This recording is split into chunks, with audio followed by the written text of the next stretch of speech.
So it's supernatural you want, eh? Well, you've had a werewolf story, a vampire story, and a voodoo story. Now let's see. I've got the recipe. Come in, I'll cook up a mummy story in my cruddy cauldron. Yep, it's your shivers, Chef, the old witch, ready to dish out her tasty tale of terror for this issue of CK's Mag. So draw up to the bubbling pot, tuck your shrouds under your chins, fasten your drool cups, and feast on the foul fare I call, since it's the last yarn in this issue, this wraps it up. The flaming Egyptian sun blazed down upon the three archaeologists, sucking the perspiration from their pores and sending it in tiny streams down their faces. They worked feverishly, first one, then the other, digging into the burning sand at the base of the towering cliff. It's got to be here. It's got to. Every shred of evidence we've pieced together says this is the spot. Do not be disappointed if it is not, Arnold. We have been wrong before. Why don't you rest now? Remember your heart. Dr. Arnold Munson sat down and wiped his soaking wet face with his handkerchief. He studied his two associates, Professor Thomas Steele and Dr. Jerome Grable, as they continued digging. Here we are, on the verge of the most valuable archaeological find of the century, and I have to watch my heart. You were advised not even to go along on this expedition, Arnold. No less dig like that. Bah! I'm as healthy as a 20-year-old. Just because I had a slight heart attack. Another heart attack could be fatal, Arnold. Get that through your stubborn, thick skull. Tom! Arnold! Look! Dr. Jerome Grable pointed at the spot where they'd been digging. What is it, Jerome? You've found something. The entrance! The entrance to the tomb! At the bottom of the excavation was a round iron ring embedded in a huge, partially uncovered slab of stone. Give me a shovel! Let me... Arnold, take it easy, please. I'll finish uncovering the slab. Soon the stone block had been fully cleared of sand. As Arnold anxiously watched, Thomas and Jerome tugged at it. It's coming loose! I'll give you a hand! At least we can manage, Arnold. A little more. Finally, the large stone slab was swung away, revealing a dark opening with dusty steps descending into the blackness. The musty odor of decay and rot, of things long buried and ere 3,000 years old, seared their nostrils. We found it! We found it! The tomb of Ikamukama, 5th pharaoh of Egypt. Footsteps echoed into the cavernous blackness, shattering the silence of centuries. Flickering light from the lantern Thomas carried caressed the walls that had not felt light for over 100 generations.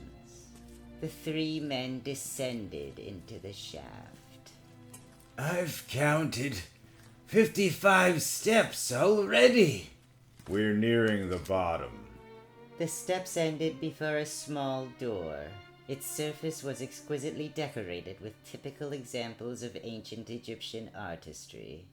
Over the door was a tablet inscribed with hieroglyphics.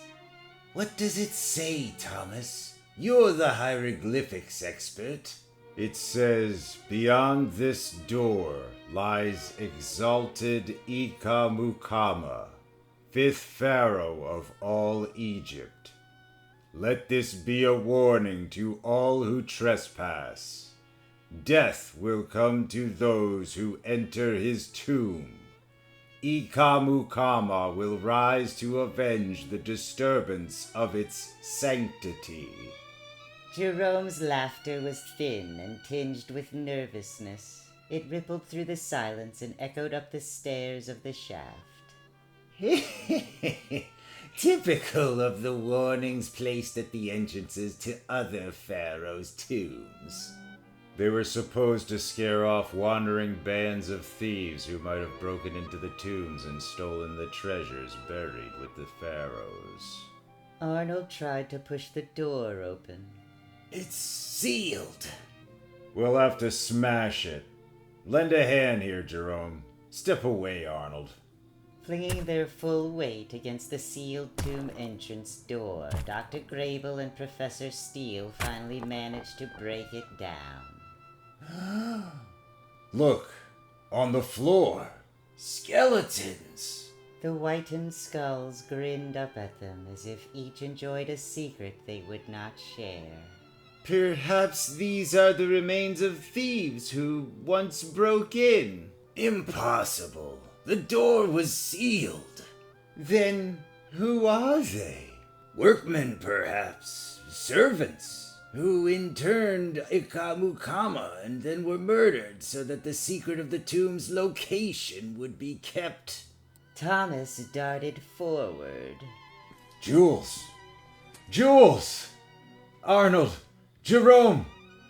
Come see! Good Lord!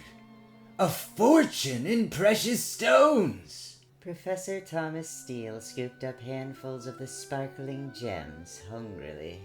Rubies, emeralds, sapphires, millions of dollars worth. And the urns that hold them are solid gold. This is the greatest archaeological discovery of the 20th century. I said it would be.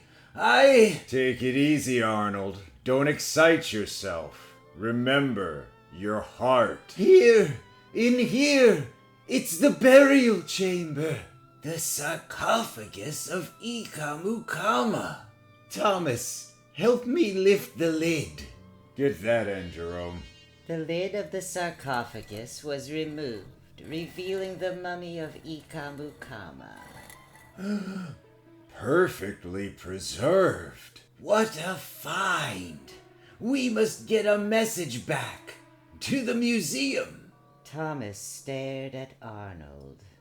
But if we report that we found the tomb, we'll have to turn the treasure over to them. Why, of course, Thomas. It belongs to them. But we found it. We sweated and burned out in that hot sun until we discovered it. Isn't that right, Jerome? Thomas, I'm ashamed of you. Of course the treasure belongs to the museum. Jerome took Thomas by the arm and jerked him into a corner. Shut up, you fool! Can't you see Arnold's too righteous to claim the treasure for himself? Then we've got to get rid of him. He stands in our way. Later that night, in the camp of the three archaeologists near the entrance to the tomb. Is he asleep? Yes. Now this is what you do. Go down into the tomb, unwrap the mummy of Ikamukama, and wrap yourself in its windings. Then shout or scream. I'll awaken Arnold and tell him that you must be down there. When we reach the burial chamber, you go into a mummy act, and I'll start shouting about the curse. I get it. His heart. He'll drop dead of fright. Exactly. And when we bring his body back to Cairo, we'll claim he had a heart attack from disappointment over the failure of our expedition. And the treasure will be ours. All right. Go ahead and hurry. Wait for my shout. Thomas went down into the tomb. Jerome sat in his cot for a long time, growing more and more uneasy. Finally... Huh? What's that? Arnold sat bolt upright on his cot. Jerome leaped to his feet. Thomas's blood-curdling scream came again. It's Thomas! His bed's empty. He must be down there, in the tomb. Let's go. Arnold started down the tomb steps, Jerome following, smiling. He must be in trouble. Hurry, Arnold! Hurry! Suddenly they reached the treasure chamber. Thomas's lamp sat upon the floor, illuminating the entire room. Beyond was the burial chamber. Arnold stopped. Oh my lord! Look! It's the mummy! He came from the burial chamber, shambling along, tottering weakly, his windings hanging loosely. Jerome had to control himself to keep from laughing. Thomas looked so comical. Then Jerome went into his act. The curse, Arnold! The curse on the entrance door! Death will come to those who enter his tomb. Ikamukama will rise. The wrapped figure stumbled forward. The curse is true, Arnold. The mummy has risen. Jerome, I... It was almost upon them. Arnold, come on. Let's run. Run. Jerome, my heart. Arnold crumpled to the floor. Jerome knelt to examine him. He's dead. Jerome began to laugh. The wrapped figure stopped. Good work, Thomas. Good work. Just one thing. Jerome drew the pistol from under his shirt. One thing you didn't count on, Thomas. You see, I want that treasure for myself. Thanks for your help. Jerome fired at the swaying figure before him. The bullet tore through the wrappings, but the figure did not fall. For God's sake! I shot you, Thomas! Die! Die! Jerome backed off, emptying his gun into the winding encased figure. But the mummy kept coming. Jerome backed into the burial chamber.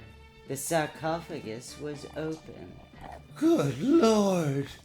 The man in the mummy case had a look of sheer horror on his face. Thomas! Thomas! Then...